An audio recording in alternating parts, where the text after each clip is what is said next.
Pessoal, tudo bom com vocês? Hoje nós vamos dar continuidade à leitura da obra Quincas Borba, do grande Machado de Assis. Então já vou pedir meu like, já vou pedir que você compartilhe muito com seus amigos, tá bom? Que você se inscreva no canal se você ainda não for inscrito. E se caso seja novo, já deixo aqui o meu muito obrigada, seja muito bem-vindo ao meu canal. E não se esqueça também de ativar as notificações, para o YouTube sempre te avisar quando tiver vídeo novo, tá bom? Eu tô lendo aqui nessa edição da Nova Fronteira, daquele box lindo, maravilhoso que eu tenho. E assim, hoje nós vamos ler do capítulo 13 até o capítulo 28. Parece muito, mas pra quem conhece, né, o jeitinho do Machado, sabe que às vezes tem 2 capítulos na mesma página. Então, assim, gente, eu vou lendo sem falar, agora a gente vai começar o capítulo tal. Não, mas vocês sabem aí, vou deixar aqui na descrição o cronograma, que vocês vão ler esses capítulos aí, tá bom? Então, ó, ontem nós lemos a primeira parte, né? E hoje nós vamos ler... Deixa eu ver aqui. Da página, no caso, essa edição que eu tenho, tá? Eu vou ler da página 225 até... Peraí, até a página 238, tá? É isso? Deixa eu ver. É isso aí. É isso mesmo. Tá bom? Então é do capítulo 3 até o capítulo 28, tá? Então vamos lá? Estão preparados? Já deixo o meu muito obrigado para você que está acompanhando a leitura desse clássico aqui comigo, porque é muito importante a gente... né, na minha opinião, um incentivo à leitura, ele precisa ser trabalhado todos os dias de uma forma, né, dinâmica e ao mesmo tempo eu acho uma mistura de clássico com contemporâneo bacana, porque a gente consegue ver as principais diferenças na escrita e tudo mais. Mas assim, clássico é clássico, né, gente? Então vamos lá. Aqui então vou iniciar a leitura. Vamos lá? A notícia correra à cidade. O vigário, o farmacêutico da casa, o médico, todos mandaram saber se era verdadeira. O agente do correio, que lera nas folhas, trouxe na mão própria ao Rubião uma carta que viera na mala para ele. Podia ser do finado, conquanto a letra do sobrescrito fosse outra. Então, afinal, o homem espichou a canela? Disse ele, enquanto o Rubião abria a carta. Corria a assinatura e lia Brás Cubas. Era um simples bilhete. O meu pobre amigo Quincas Borba faleceu ontem em minha casa, onde apareceu há tempos esfrangalhado e sórdido, frutos da doença. Antes de morrer, pediu-me que lhe escrevesse, que lhe desse particularmente essa notícia, e muitos agradecimentos, e que o resto se faria segundo as praxes do foro. Os agradecimentos fizeram empalidecer o professor, mas as praxes do foro restituíram-lhe o sangue. Rubião fechou a carta sem dizer nada. O agente falou de uma coisa e outra e depois saiu. Rubião ordenou a um escravo que levasse o cachorro de presente à comadre Angélica, dizendo-lhe que, como gostava de bichos, lá ia mais um. Que o tratasse bem, porque ele estava acostumado a isso. Finalmente, que o nome do cachorro era o mesmo que o dono, agora morto, Quincas Borba. Quando o testamento foi aberto, Rubião quase caiu para trás. Adivinhas por quê? Era nomeado herdeiro universal do testador. Não 5, nem 10, nem 25 contos, mas tudo, o capital inteiro, especificados os bens, casas na corte, uma em Barbacena, escravos, apólices, ações do Banco do Brasil e de outras instituições, joias, dinheiro amoado, livros, tudo finalmente passava às mãos do Rubião, sem desvios, sem deixas a nenhuma pessoa, nem esmolas e nem dívidas. Uma só condição havia no testamento, a de guardar o herdeiro consigo o seu pobre cachorro, Quincas Borba, nome que lhe deu por motivo da grande afeição que lhe tinha. Exigia do dito Rubião que o tratasse como se fosse a ele próprio testador, nada poupando em seu benefício, resguardando-o das moléstias, de fugas, do roubo e da morte que lhe quisessem dar por maldade. Cuidar finalmente como se cão não fosse, mas pessoa humana. Item impunha-lhe a condição, quando morresse o cachorro, de lhe dar sepultura decente em terreno próprio, que cobriria de flores e plantas cheirosas, e mais desenterraria os ossos do dito cachorro quando fosse tempo idôneo e os recolheria a uma urna de madeira preciosa para depositá-los no lugar mais honrado da casa. Tal era a cláusula, Rubião achou-a natural, posto que só tivesse pensamento para cuidar da herança. Espreitara uma deixa e sai-lhe do testamento a massa toda dos bens. Não podia acabar de crer, mas foi preciso que lhe apertassem muito as mãos, com força, a força dos parabéns, para não supor que era mentira. Sim, senhor, lavre um tento, dizia-lhe o dono da farmácia que ministrara os remédios aqui em Capor. Herdeiro já era muito, mas universal? Essa palavra inchava as bochechas da herança. Herdeiro de tudo, nem uma colherinha menos. E quanto seria tudo?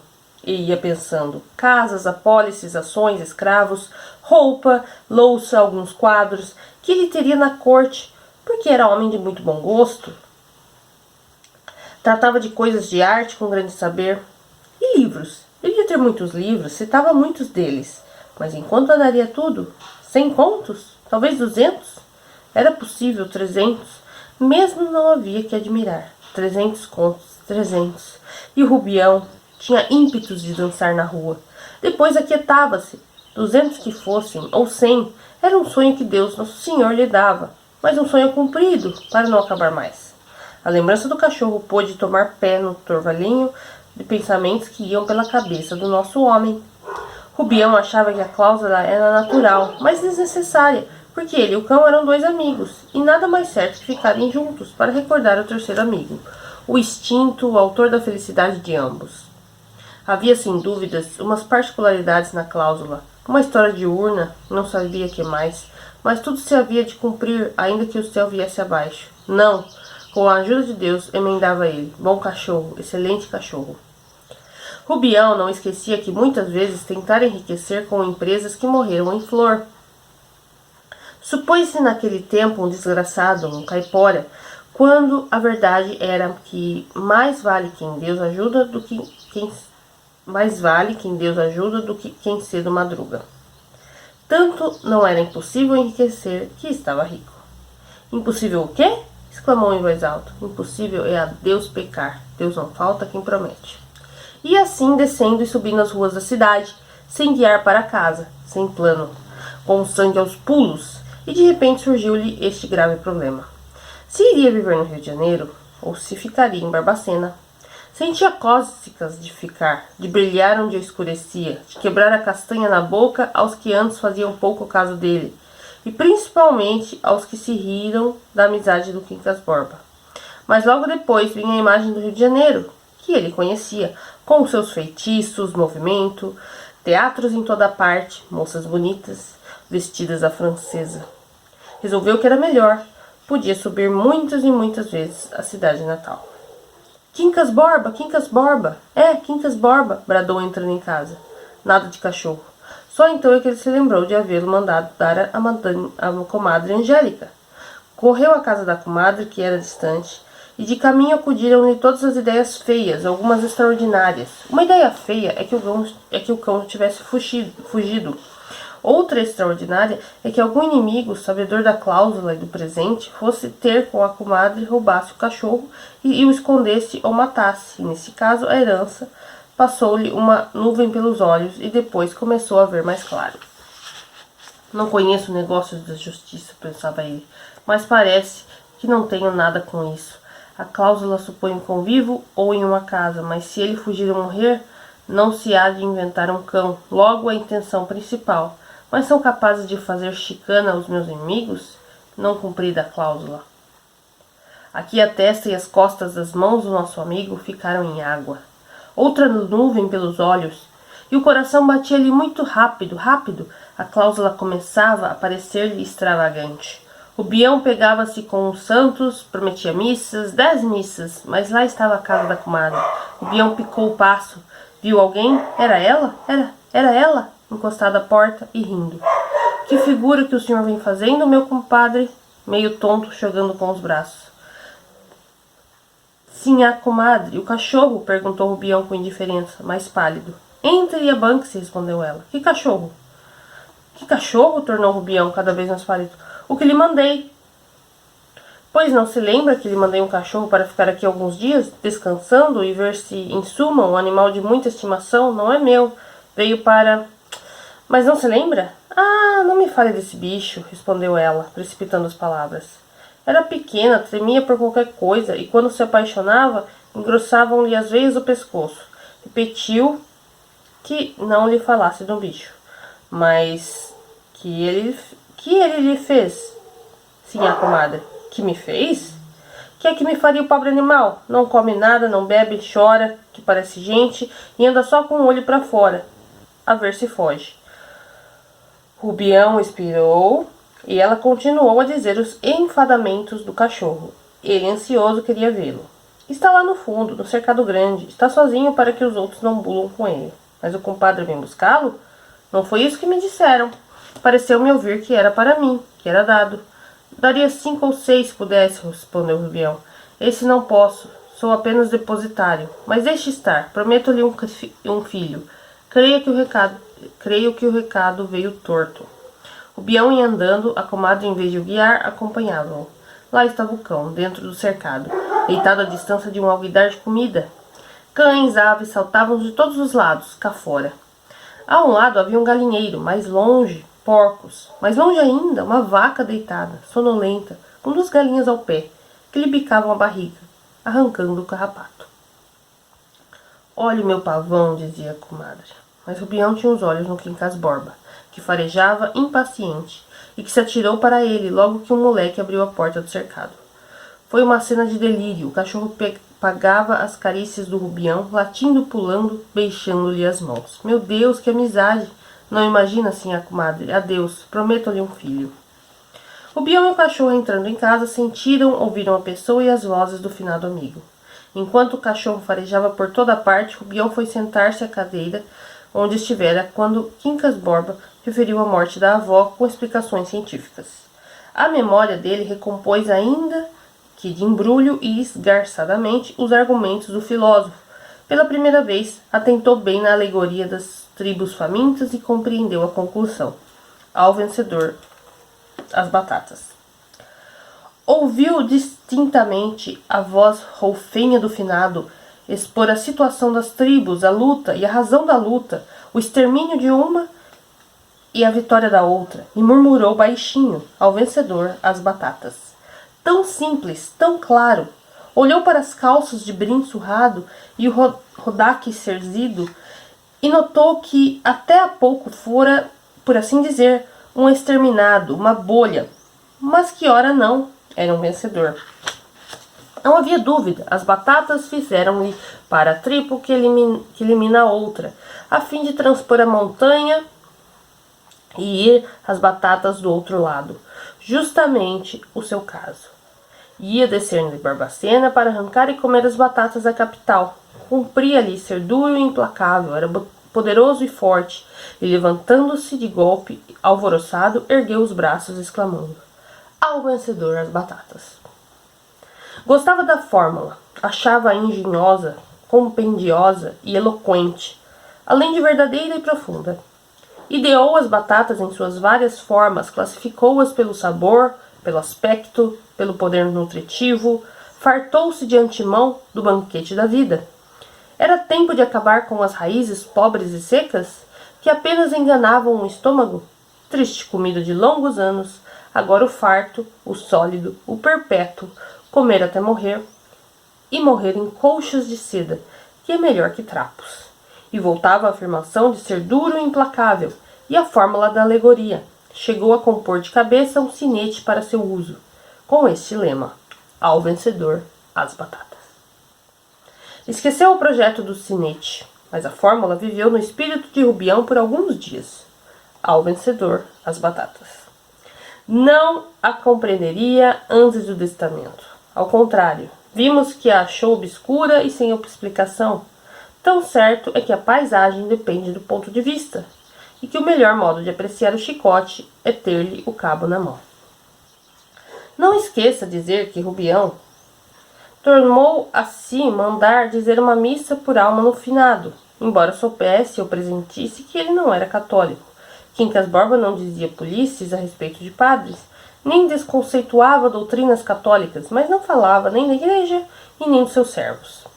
Por outro lado, a veneração de Humanitas fazia desconfiar ao herdeiro que essa era a religião do testador.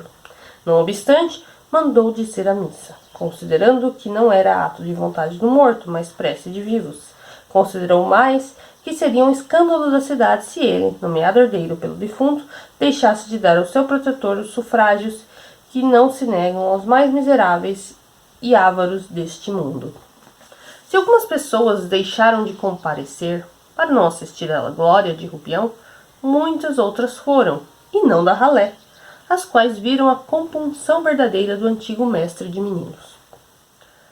Regulados as preliminares para a liquidação da herança, Rubião tratou de vir ao Rio de Janeiro, onde se fixaria, logo que tudo estivesse acabado. Havia que fazer em ambas as cidades, mas as coisas prometiam correr depressa.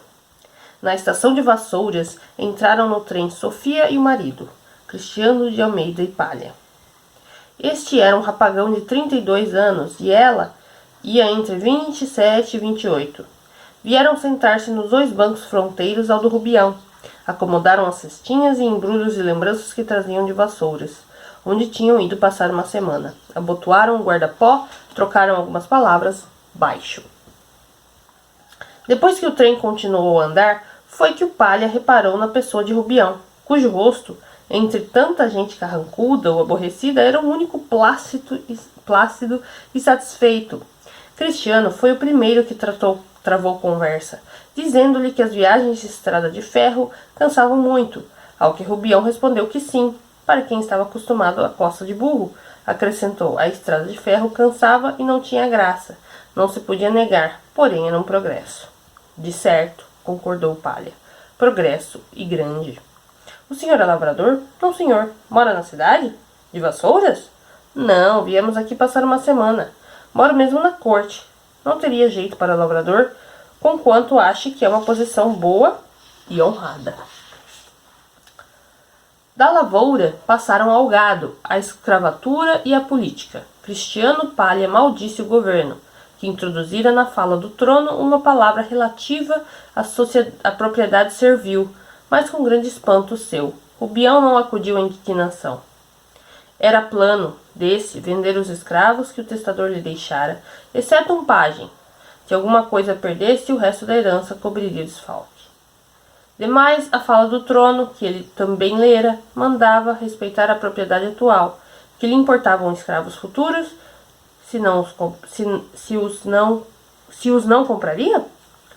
O pajem ia ser forro, logo que ele entrasse na posse dos bens. Palha desconversou e passou à política, as câmaras, a guerra do Paraguai, tudo assuntos gerais em que Rubião atendia, mais ou menos. Sofia escutava apenas, movia tão somente os olhos que sabia bonitos, fitando-os ora no marido, ora no interlocutor. Vai ficar na corte ou vai voltar para Barbacena? Perguntou o Palha no fim de 20 minutos de conversação. Meu desejo é ficar. E fico mesmo, acudiu Rubião. Estou cansado da província, quero gozar a vida. Pode ser até que eu vá à Europa, mas não sei ainda. Os olhos do Palha brilharam instantaneamente. Faz muito bem, eu faria o mesmo se pudesse. Por agora, não posso. Provavelmente. Já lá foi? Nunca fui, e é por isso que tive calmas ideias ao sair de Barbacena. Ora a Deus. É preciso a gente tirar a morrinha do corpo. Não sei ainda quando será, mas hei de ir. Tem razão. Dizem que há muita coisa esplêndida. Dizem que há lá muita coisa esplêndida. Não admira, são mais velhos que nós, mas lá chegaremos, e há coisas em que estamos a par deles, e até acima. A nossa corte, não digo que possa competir com Paris ou Londres, mas é bonita, verá. Já vi, já? Há muitos anos. Há de achá-la melhor, tem feito progressos rápidos. E depois, quando for à Europa... A senhora já foi à Europa? Interrompeu Rubião, dirigindo-se a Sofia. Não, senhor. Esqueceu-me de apresentar-lhe minha mulher, acudiu Cristiano. Rubião inclinou-se respeitosamente e, voltando-se para o marido, disse-lhe sorrindo: Mas não me apresenta a mim?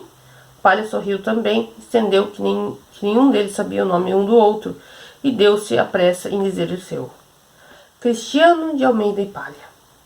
Pedro Rubião de Alvarenga, mas Rubião é como todos me chamam. A troca dos nomes pô-los ainda mais a gosto. Sofia não interveio, porém na conversa. Afrouxou a rédea aos olhos, que se deixaram ir ao sabor de si mesmos. Rubião falava, risonho, e ouvia atento as palavras do Palha, agradecido da amizade com que o tratava um moço que ele nunca tinha visto. Chegou a dizer que bem podiam ir juntos à Europa. Eu não poderia ir nesses primeiros anos, respondeu Palha. Também não digo já. Eu não irei tão cedo. O desejo que me deu quando saí de Barbacena foi simples desejo, sem prazo. Irei, não há dúvida, mas lá para adiante, quando Deus quiser. Palha acudiu rápido. Eu quando digo que só daqui a uns anos, acrescento também que a vontade de Deus pode ordenar o contrário. Quem sabe se daqui a meses a divina providência é que manda melhor. O gesto que acompanhou essas palavras era convicto e pio. Mas nem Sofia o viu, olhava para os pés. Nem o próprio Rubião escutou as últimas palavras. O nosso amigo estava morto por dizer a causa que o trazia capital. Tinha a boca cheia de confidência, prestes a entorná-la no ouvido do companheiro de viagem, e só por um resto de escrúpulo já frouxo é que ainda a retinha. E por que retê-la, se não era crime e ia ser caso público? Tenho de cuidar primeiro de um inventário, murmurou finalmente. O senhor, seu pai? Não, era um amigo, um grande amigo que se lembrou de fazer-me herdeiro universal. Universal. Creia que há muitos amigos nesse mundo, Creia que há amigos nesse mundo como aquele, poucos. Aquilo era outro. E que cabeça, que inteligência, que instrução. Viveu doente os últimos tempos, de onde lhe veio alguma impertinência, alguns caprichos, sabe? Não? Rico e doente, sem família, tinha naturalmente exigências, mas ouro puro, ouro de lei. Aquilo quando estimava de uma vez. Éramos amigos, e não me disse nada. Vai um dia, quando morreu, abriu-se o testamento e achei-me com tudo. É verdade, herdeiro universal. Olhe que não há uma deixa no testamento para outra pessoa. Também não tinha parente. O único parente que teria seria eu, se ele chegasse a casar com uma irmã minha, que morreu. Coitada. Fiquei só amigo, mas ele soube ser amigo, não acha? Seguramente, afirmou Palha. Já os olhos desse não brilhavam. Refletiam profundamente. Rubião metera-se por um mato cerrado, onde lhe cantavam todos os passarinhos da fortuna, regalava-se em falar da herança, confessou que não sabia ainda a soma total, mas podia calcular por longe. O melhor é não calcular nada, talhou Cristiano. Nunca será menos de 100 contos. Upa, pois daí para cima, esperar calado. Outra coisa. Creio que não menos de 300.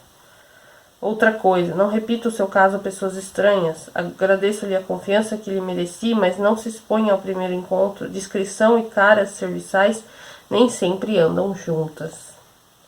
Chegados à estação da corte, despediram-se quase familiarmente. Palha ofereceu a sua casa em Santa Teresa e o ex-professor ia para a hospedaria União e prometeram visitar-se. No dia seguinte estava Rubião ansioso por ter ao pé de si o recente amigo na estrada de ferro, e determinou ir a Santa Teresa à tarde, mas foi o próprio Palha que o procurou logo de manhã. Ia cumprimentá-lo, ver se ele estava bem ali, ou se preferia a casa dele, que ficava no alto. Rubião não aceitou a casa, mas aceitou o advogado, um contraparente do Palha, que lhe indicou como um dos primeiros, apesar de muito moço. É aproveitá-lo enquanto ele não exige que lhe paguem a fama. Rubião fê-lo almoçar e acompanhou ao escritório do advogado, apesar dos protestos do cão, que queria ir também. Tudo se ajustou. Vá jantar logo comigo em Santa Teresa, disse o Palha, ao despedir-se. Não tem que hesitar, lá o espero, concluiu, retirando-se. Rubião tinha fechame por causa de Sofia, não sabia ver-se com senhoras. Felizmente lembrou-se da promessa que a si mesmo fizera, de ser forte e implacável. Foi jantar. Abençoada resolução. Onde acharia iguais horas? Sofia era em casa muito melhor que no trem de ferro. Lá vestia capa, embora tivesse os olhos descobertos. Cá trazia à vista os olhos e o corpo, elegantemente apertado em um vestido de cambraia, mostrando as mãos que eram bonitas, e um princípio de braço. Demais, aqui era a dona da casa. Falava mais, desfazia-se em obséquios e Rubião desceu meio tonto. Jantou lá muitas vezes.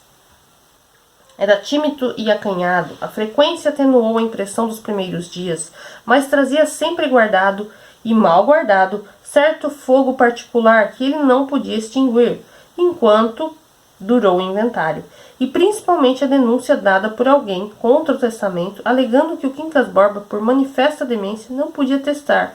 O nosso Rubião distraiu-se, mas a denúncia foi destruída e o inventário caminhou rapidamente para a conclusão. Palha festejou o acontecimento com um jantar em que tomaram parte, além dos três, o advogado, o procurador e o escrivão. Sofia tinha nesse dia os mais belos olhos do mundo. Parece que ela os compra em alguma fábrica misteriosa, pensou Rubião, descendo o morro. Nunca os vi como hoje. Seguiu-se a mudança para a casa de Botafogo, uma das herdadas. Foi preciso alfaiá-la, e ainda aqui o amigo Palha prestou grandes serviços ao Rubião, guiando-o com gosto com a notícia, acompanhando-o às lojas e leilões. Às vezes, como já sabemos, iam os três, porque há coisas, dizia graciosamente Sofia, que só uma senhora escolhe bem. Rubião aceitava agradecido e demorava o mais que podia as compras, consultando sem propósito, inventando necessidades, tudo para ter mais tempo a moça ao pé de si. Essa deixava de estar falando, explicando e demonstrando. Tudo isso passava agora pela cabeça do Rubião, depois do café, no mesmo lugar em que o deixamos sentado, a olhar para longe, muito longe. Continuava a bater com as borlas no chambre. Afinal, lembrou-se de ir ver o Quincas Borba e soltá-lo. Era sua obrigação de todos os dias. Levantou-se e foi ao jardim ao fundo. Mas que pecado é esse que me persegue? Pensava ele andando. Ela é casada. Dá-se bem com o marido é meu amigo. Tem-me confiança como ninguém. Que tentações são essas? Parava e as tentações paravam também. Ele, um Santo Antão leigo, diferenciava-se do anacoreta em amar as sugestões do diabo, uma vez que teimassem muito. Daí a alternação dos monólogos. É tão bonita. E parece querer-me tanto. Se aquilo não é gostar, não sei o que seja gostar. Aperta minha mão com tanto agrado, com tanto calor. Não posso afastar-me, ainda que eles me deixem. Eu é que não resisto. Quincas Borba sentiu-lhe os passos e começou a latir. Rubião deu-se pressa em soltá-lo, era soltar-se a si mesmo por alguns instantes daquela perseguição. Quincas Borba! Exclamou, abrindo-lhe a porta. O cão atirou-se fora. Que alegria, que entusiasmo! Que saltos em volta do amo! Chega a lamber-lhe a mão de contente, mas Rubião dá-lhe um tabefe, que lhe dói, e ele recua um pouco, triste, com a cauda entre as pernas. Depois o senhor dá um estalinho com os dedos e ei-lo de volta novamente com a mesma alegria. Sossega, sossega. Quincas Borba vai atrás dele pelo jardim fora, contorna a casa, ora andando, ora aos saltos. Saboreia a liberdade, mas não perde o amo de vista.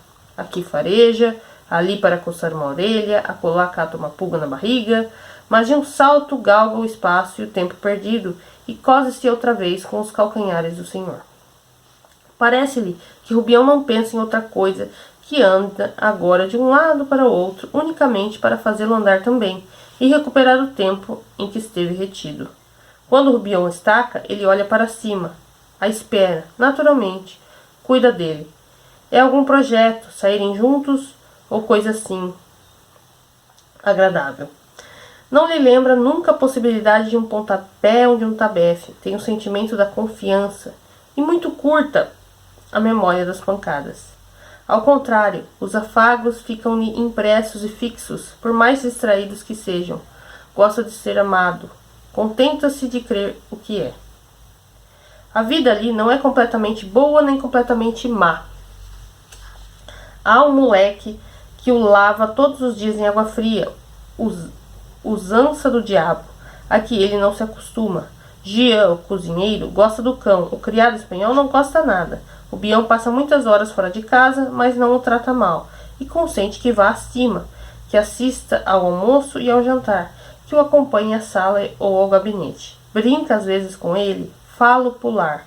Se chegam visitas de alguma cerimônia, manda-o levar para dentro ou para baixo, e resistindo ele sempre, o espanhol toma-o a princípio com muita delicadeza, mas vinga-se daí a pouco, arrastando-o por uma orelha ou por uma perna. Atira-o ao longe e fecha-lhe todas as comunicações com a casa. Perro del infierno. Machucado, separado do amigo, Quincas Borba vai então deitar-se a um canto e fica ali muito tempo, calado. Agita-se um pouco, até que acha posição definitiva e cerra os olhos. Não dorme, recolhe as ideias, combina, relembra a figura vaga do finado amigo, passa-lhe acaso ao longe, muito ao longe, aos pedaços, e depois mistura-se a do amigo atual, e parecem ambas uma só pessoa, e depois outras ideias. Mas já são muitas ideias, são ideias demais, em todo caso, são ideias de cachorro, poeira de ideias. Menos ainda que poeira, explicará o leitor.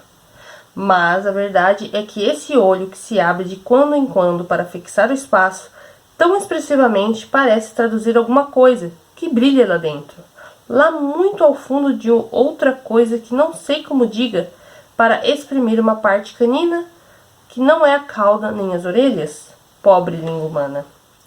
Afinal, adormece. Então as imagens da vida brincam nele, em sonho, vagas, recentes, farrapo daqui, remendo dali, e quando acorda, esqueceu o mal. Tem em si uma expressão que não digo que seja melancolia, para não agravar o leitor. Disse de uma paisagem que é melancólica. Não se diz igual coisa de um cão. A razão não pode ser outra, senão que a melancolia da paisagem está em nós mesmos, enquanto que atribuí-la ao cão é deixá-la fora de nós. Seja o que for, é alguma coisa que não a alegra, que não a alegria de há pouco, mas venha de um assobio do cozinheiro ou de um gesto do senhor, e lá vai tudo embora. Os olhos brilham, o prazer arregaça-lhe o focinho e as pernas voam, que parecem asas. Então a gente concluiu aqui, tá? Ó, no final dessa página, o capítulo 28, tá bom? Então, vocês puderam ver aí, né, gente, que o nosso amigo aqui, deixa eu pegar um marca-texto, o nosso amigo aqui, Rubião, né, foi afortunado aí com a herança do Quincas, e assim, a única coisa que ele precisa é manter o cachorrinho, né, que é o Quincas também. Só que você vê que esse cara aí que trabalha com ele, o espanhol, judia do cachorro, né, gente? Vamos ver. Complicado isso aí. Bom, é isso, gente. Amanhã eu volto para dar continuidade à leitura. Eu espero que vocês estejam gostando. Se você já leu Quincas Borba ou qualquer outra obra do Machado, deixa aqui nos comentários para eu saber qual foi a obra que você leu e o que você achou. E se você já leu Quincas, deixa aqui para eu saber também o que você achou. Tá bom? Então amanhã eu volto e a gente segue aí na leitura desse clássico maravilhoso do Machado de Assis. Tá bom? Beijo, pessoal. Obrigado pra você que tá me acompanhando e tchau, tchau!